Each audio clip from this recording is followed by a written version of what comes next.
The United States has quietly deployed mid-range missiles to the Philippines, long-range systems capable of striking Chinese military and commercial targets over 1,000 miles away.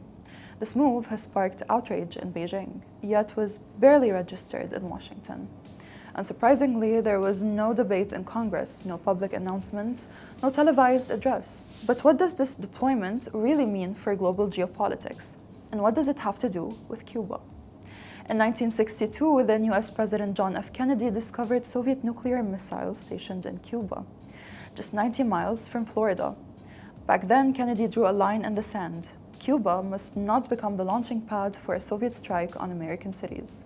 If at any time the communist buildup in Cuba were to endanger or interfere with our security in any way, or become an offensive military base of significant capacity for the Soviet Union, then this country will do whatever must be done to protect its own security and that of its allies. He ordered a naval blockade, activated military reserves, and brought the world to the edge of nuclear war, all to keep foreign weapons out of range. But of course, the Kennedy administration saw no issue with US missiles stationed in Turkey and Italy, sites too close to Soviet territory for Moscow's comfort.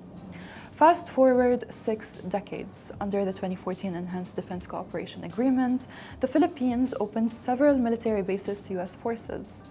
In recent months, the US has deployed Typhoon anti-ship missiles and intermediate-range launchers to Luzon and Bataan Islands.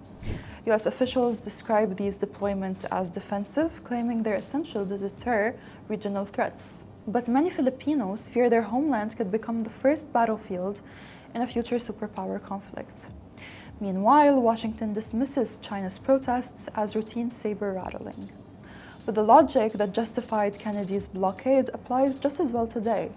The Cuban Missile Crisis ended with Soviet weapons withdrawn from Havana and US missiles in Turkey quietly removed shortly after. But for everyday Cubans, the price of that standoff was catastrophic. They've endured the world's longest-running economic embargo, 63 years of blocked medicines, disrupted food supplies, and crushed development.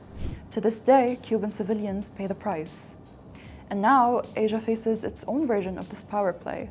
American missiles on Philippine oil aimed at keeping China in check. But what if China adopted the same approach, ignoring the rulebook, deploying its own missiles abroad, closer to US territories or bases? How would the world respond? One thing is certain, if China acted like the US has for over a century, sidestepping accountability, international law, and diplomatic norms, it would be branded a pariah state.